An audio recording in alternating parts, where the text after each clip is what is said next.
And welcome back, everybody, for my latest video on Dune Awakening. I'm Jedi DJ, and today we're taking a look at the base reconstruction tool. And as you can see here on screen, I had to learn the schematic because it's a new schematic, and then craft the schematic, which I actually had to look around to see where you would craft this thing. Apparently, it just works in the basic fabricators, like the base one and the survival one, I believe. So it just takes iron ingots to make, and then the real problem here was my house is on a pillar, which you're going to see in a second outside. And it used to be twice as tall as this. It used to be massive, twice as tall with, probably 3 times as large. Everywhere you're looking halfway down that pillar, it was all covered by base. So I had to break it all off and flatten it off. So I would have a flat surface. I was hoping to move this to a ground level. And also, I want to test out the tool for a video, but I also want them to move the house. And so anyways, we probably worked for an hour breaking it down and storing supplies, and then we come back to back up the base. It turns out I had to have my taxes paid, so I had to go pay the taxes and then come back because I guess they just came up this week or whatever. And so here's this. You just click, and boom, it's confirm, and presto, your base is gone. Just as easily as it was there, it's gone. Poof! Actually, it's a lot easier to get rid of it than it was to put it there. Then came the real hard part, actually. This was probably the hardest part of the entire process, was replacing the base somewhere. Here's where I wanted to put it, across from my friends' houses. And because I had too many base extenders, it kept hitting no build zones.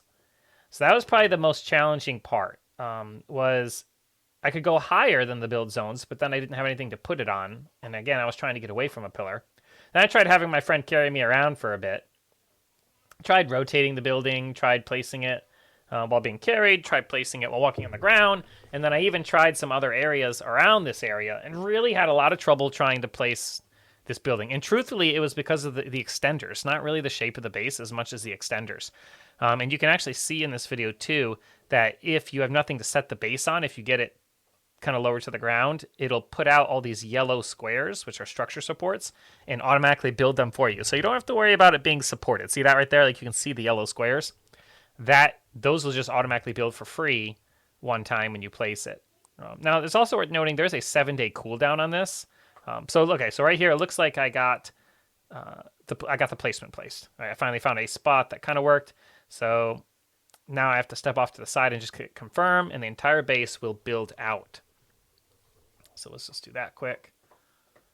I end up taking some time looking at it, and I end up looking around at the sides to see. So you can see all my area I have claimed. That was the major issue around it. That's what I'm checking right now, too. I'm checking the property lines to make sure I'm going to be able to touch the ground, and I'm going to be able to build something. Because I'm actually, now, right in the yesterday and today, I've been working on building a new base on the ground underneath this, moving everything in it so I can destroy the subfief and replace the subfief with just a single one with no extenders. This way I can move the base where I want it to be moved, and then replace extenders there and kind of work from there. And so I'm actually, it's going to be a total base complete move, complete reconstruction. You might be wondering, well, why didn't you just abandon your base? Because I've already beat the game essentially and everything in it, and I have tens of thousands of all the major resources from the end game.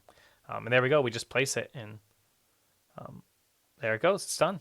And you saw those white things. The structure pieces just all automatically placed, which is really ugly.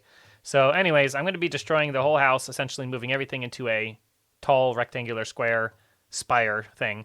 And then once I have that, like I said, I will be able to pack that one back up and move it easier and pick the spot I want, and then kind of build out from there. So that's the video, guys. Thanks for watching. I hope that this explains how it works for you guys, and it does indeed work. It was not bugged. So thanks for watching.